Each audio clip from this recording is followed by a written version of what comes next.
Messieurs, dames, bonjour. Monsieur Ducot, nous allons commencer le cours sur le management dans quelques instants. Tout d'abord, question d'usage. Est-ce que vous m'entendez? Est-ce que vous voyez mon écran avec l'avertissement sur le risque et la petite souris qui bouge sur l'écran?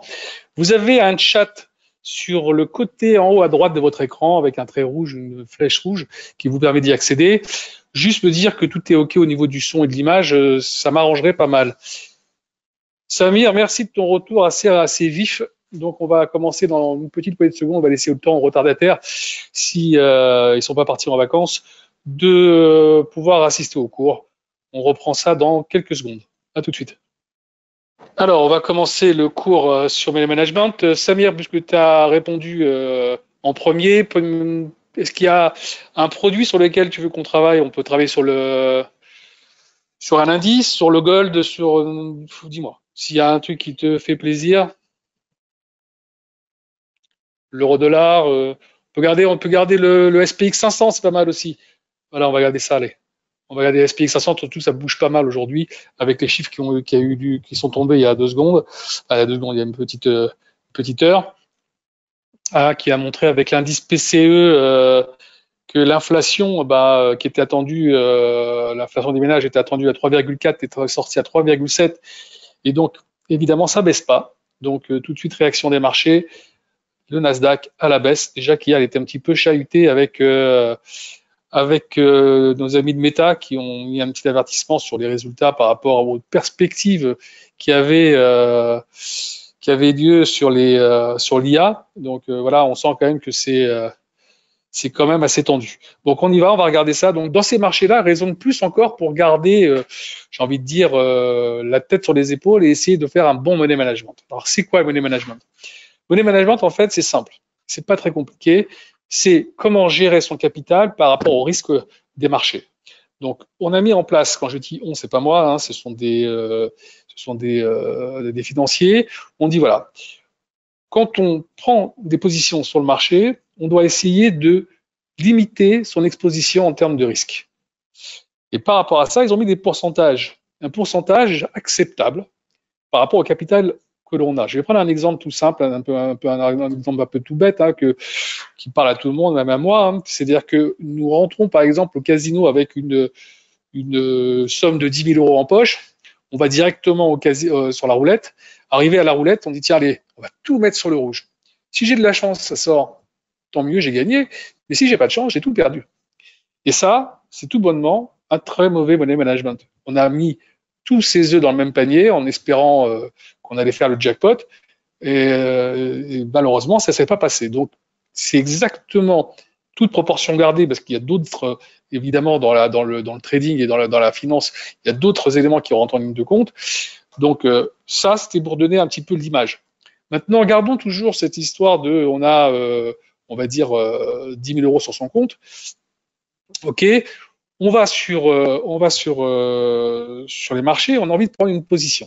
Alors là, on a ici l'US 500. Si j'appuie ici pour passer un ordre, on nous dit un lot égale 100, d'accord? Ce qui veut dire qu'à chaque fois que le marché va bouger, si je prends un lot, va bouger d'un point. Si je passe de 30 à 31, si je suis acheteur, j'ai gagné 100. Mais si je suis acheteur et que ça descend à 29, j'ai perdu 100. D'accord? Et j'ai 10 000 euros en poche. Si je prends un pourcentage qui est compris, parce que la fourchette qui est préconisée est entre 2% d'exposition jusqu'à, pour les plus, on va dire, ceux qui viennent de prendre plus de risques, jusqu'à 7%. Moi, je suis plutôt d'avis que prendre 5%, c'est déjà très bien, maximum. Après, évidemment, on adapte selon son caractère. Hein, si on veut prendre 2, on prend 2. Si on veut prendre 3, on prend 3, 4. C'est pas un problème. Moi, je dis que 5, c'est un maximum. 5, c'est pas mal. On est là aussi pour essayer de gagner de l'argent, pas pour essayer de faire que des petites sommes qui peuvent, à la longue, un peu fatiguer et un peu user. Donc, si j'ai 10 000 euros et que j'ai, par exemple, 5% de risque à prendre, 5% sur 10 000 euros, c'est 500 euros. C'est-à-dire que si je prends une position, j'ai pas le droit de perdre plus que 500 euros sur cette position-là. D'accord? Alors, mettons-nous, puisqu'on voit que le marché est plutôt vendeur, parce que ce qu'on a eu comme chiffre, c'est pas terrible. En plus, on a cassé quand même des supports intéressants. Le support qui est ici, par exemple, je vais vous le montrer. Ici, vous voyez, il y a une moyenne mobile des 100 jours. On était dessus ce matin. C'était juste à 5040. On l'a cassé, accélération derrière, tout de suite. Hop, ça n'a pas loupé. Donc, on va dire que on est vendeur. On va se mettre ici. Je prends un lot. J'espère que j'ai le suffisamment de capital pour pouvoir le prendre. Le lot, d'ailleurs, je vais voir. Je suis pas certain. Ouais, c'est passé. Bon, voilà. J'ai passé un lot ici. Voilà. Je suis vendeur de un lot. Maintenant, je dois mettre mon stop loss. Je mets mon stop loss ici. Vu que j'ai 500 maximum de pertes, un lot égale 100, à 5 points, je dois mettre mon stop loss. Je suis vendeur, ça veut dire que si ça rebondit de 5 points au-dessus, vu que j'ai pris mon ordre à 30,5, à 35,5, ok, que les choses soient claires, puisque je suis vendeur, à 35,5, on est pour être, voilà, je vais ici, mon ordre va s'arrêter. J'aurais perdu donc 500. Maintenant, il y a une chose qui doit sauter aux yeux. Ok, il y a quelque chose qui ne va pas. Il y a quelque chose qui ne va pas dans cette prise de position pour plusieurs raisons. Est-ce que il y a quelque chose qui vous parle là? Non? Si vous voyez la chose qui ne va pas, allez-y, c'est le moment. J'ai pris une position, j'ai mis un stop loss et je l'ai mis à 5 points. Évidemment, dans un marché où il n'y a pas beaucoup, regardez déjà, on est déjà à 31, dans un marché où il n'y a pas beaucoup de volatilité, c'est pas très embarrassant. Mais si je regarde la bougie d'aujourd'hui, je vais grossir ici, voilà, la bougie d'aujourd'hui, voilà, je vais mettre là, hop, ça veut bien m'écouter. Bon, c'est pas grave, on va faire ça ici. On a fait au plus haut 5082, au plus bas 5022. Il y a quand même plus d'1% d'écart. Ce qui veut dire 1% d'écart, c'est quand même un peu de volatilité sur le produit. Donc quand je mets un stop loss à 5 points, même si pour l'instant je gagne de l'argent, c'est pas le problème. Hein. Si je mets un stop loss à 5 points, j'ai quand même toutes les chances de perdre mon ordre assez rapidement. Ok? Donc ce qu'il faut, et c'est là que ça va être important, c'est de calibrer le volume que vous devez prendre. Alors moi je ferme cet ordre tout de suite, hein, pour qu'on réfléchisse différemment. Donc voilà, je passe un ordre, mais je ne vais pas prendre un lot, je vais prendre 0,5 lot.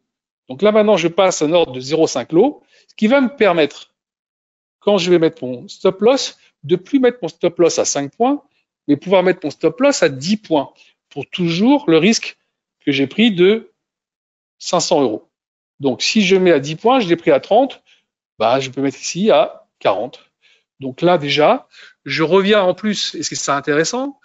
Ok, je reviens en plus sur le niveau de la moyenne mobile des 100 jours, ce qui voudrait dire que si on repassait au-dessus de cette moyenne mobile, peut-être que, en fin de compte, cette baisse n'aurait été que temporaire et qu'on a fait juste un test de la moyenne mobile des 100 jours et du retracement FIBO qui se trouve ici, 50%, on est vu taper juste dessus. Peut-être, ça pourrait être un signe de, on va dire, de résistance intéressante. Donc, j'ai envie de dire que là, maintenant, mon stop loss, il est plutôt bien mis. Et donc, mon money management, il a été en adéquation avec une réflexion du marché. Donc, évidemment, quand vous prenez une position, et ça, j'insiste là-dessus, hein, c'est très, très important, vous devez avoir un graphique.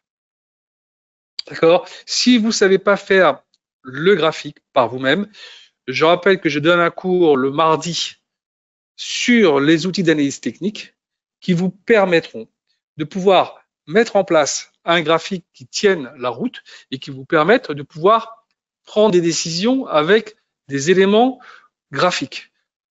Ensuite, évidemment, comme on a vu ça aujourd'hui, tenir compte des événements importants comme le chiffre que nous avons eu. Regardez, vous avez vu déjà?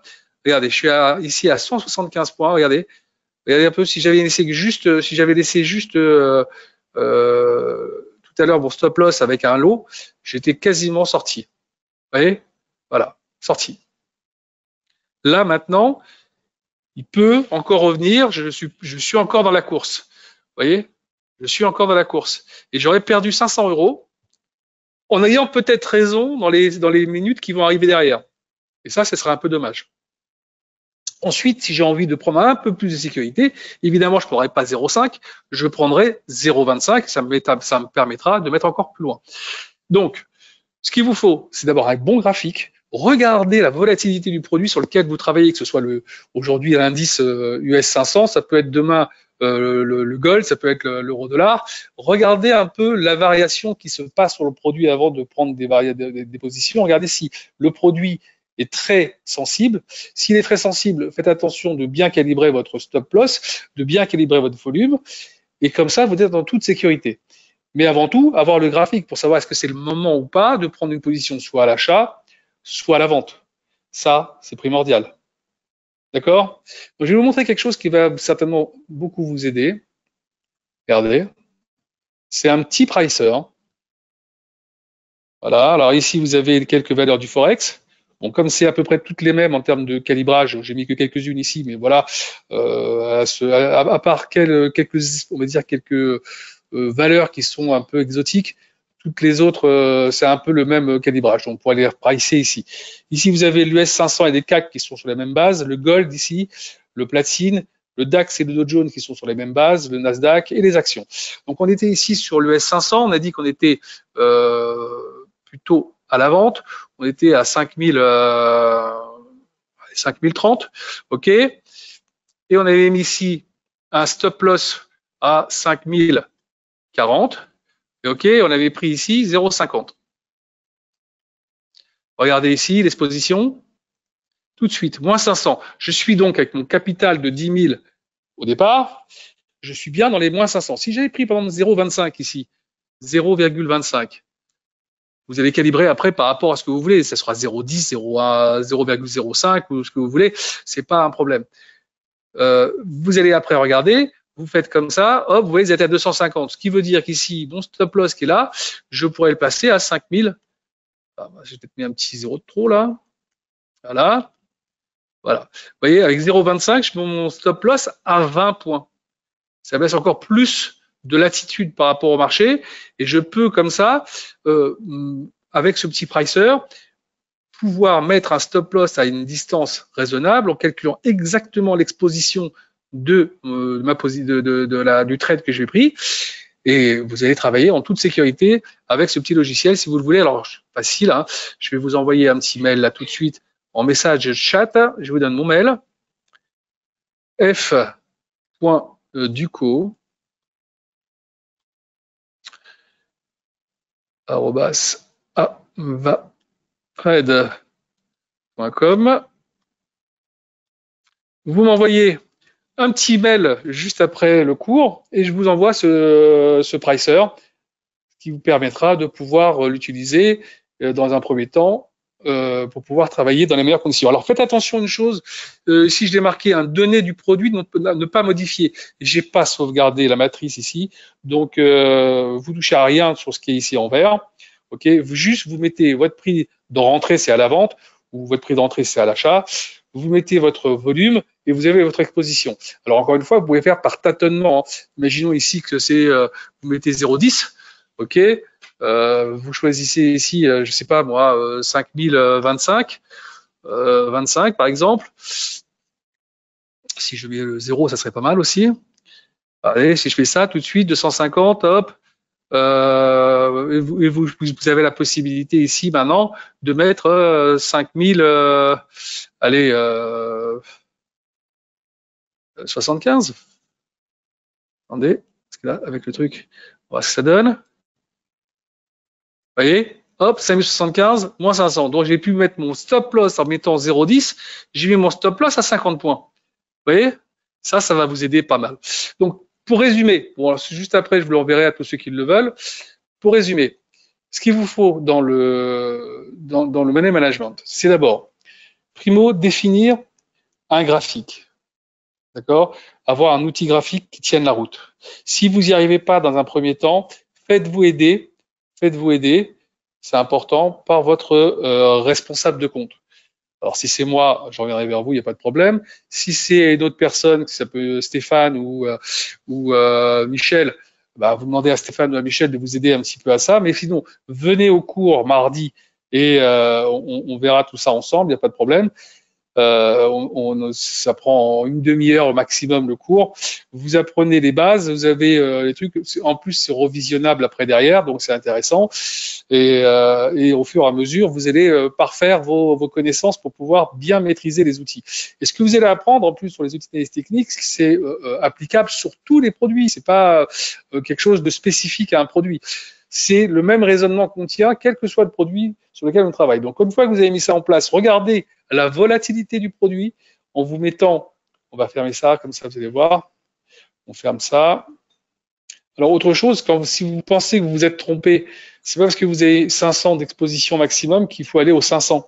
Si vous pensez que vous vous êtes trompé, que vous avez peut-être mal jugé votre position au départ, parce que vous avez omis de regarder un élément important, un chiffre qui va tomber en même temps que vous prenez votre position. Ça, c'est une erreur que beaucoup de gens font. Ils ne regardent pas le calendrier économique, ils prennent une position, au même quasiment dans les minutes où il y a un chiffre important qui va tomber, comme une annonce de la Fed, comme un prix, comme on a eu sur l'indice PCE des ménages, ou autre chose. Donc, il faut toujours regarder tous les paramètres dès le matin. D'ailleurs, demandez à votre responsable de compte de vous mettre sur le morning meeting que je fais, que j'envoie à mes collègues pour que tout le monde puisse l'avoir. D'accord. Le morning meeting, vous avez pas mal d'éléments qui vous permettront de pouvoir. Regardez, on est à 40. J'ai fermé avant, mais là, on est revenu sur le niveau. Vous voyez, on revient tout doucement sur le niveau de la moyenne mobile des 100 jours. Vous voyez? Impeccable. Donc, il faut toujours regarder tous ces éléments.